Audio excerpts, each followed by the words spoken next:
Prólogo, ecos en la niebla. La niebla envolvía a la ciudad como una mortaja silenciosa.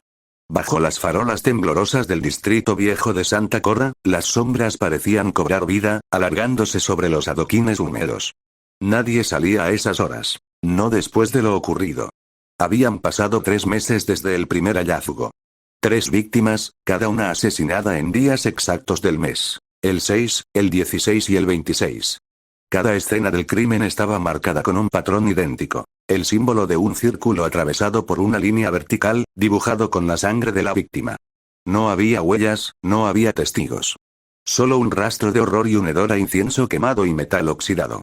El detective Elías Monreal, veterano de la División de Crímenes Mayores, había visto cosas terribles en sus 30 años de servicio, pero nunca algo como esto.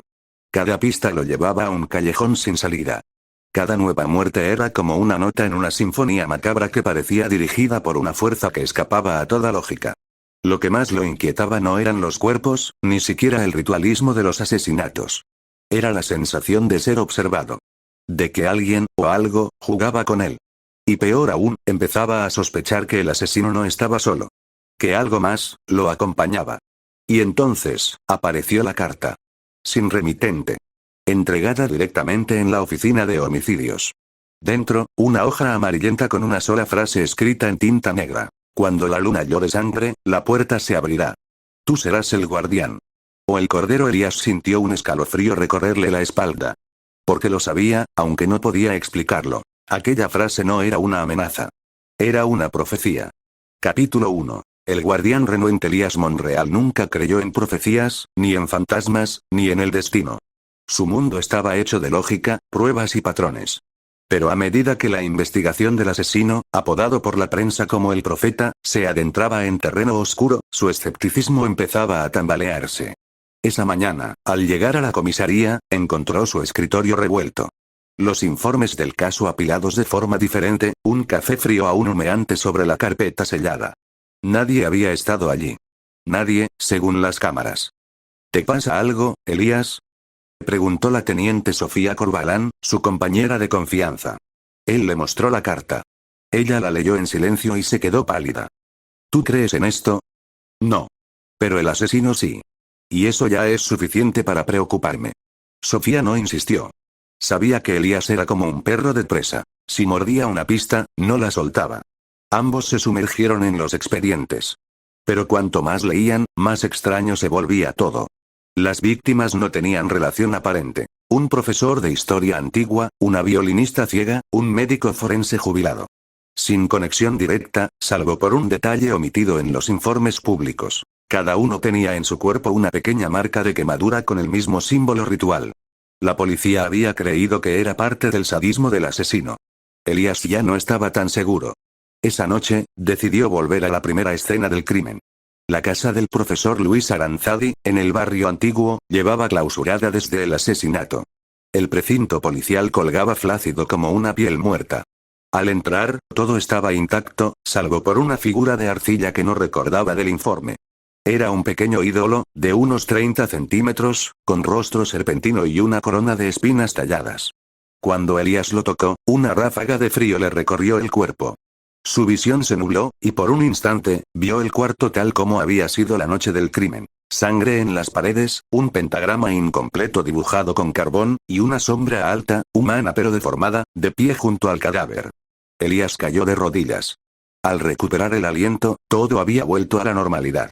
Excepto por una cosa. El ídolo ya no estaba en sus manos. Ni en la habitación. De regreso en su auto, trató de convencerse de que había sido una alucinación, estrés acumulado. Pero al mirar el asiento del copiloto, lo vio. El ídolo.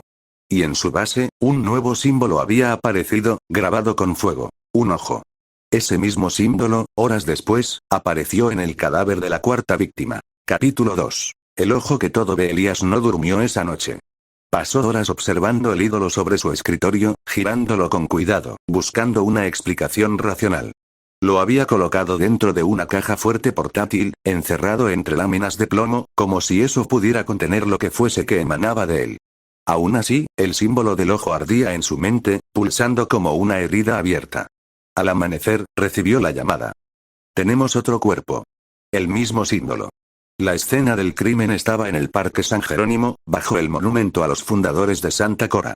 La víctima era una joven estudiante de antropología, Marina Farias, desaparecida 2 días atrás.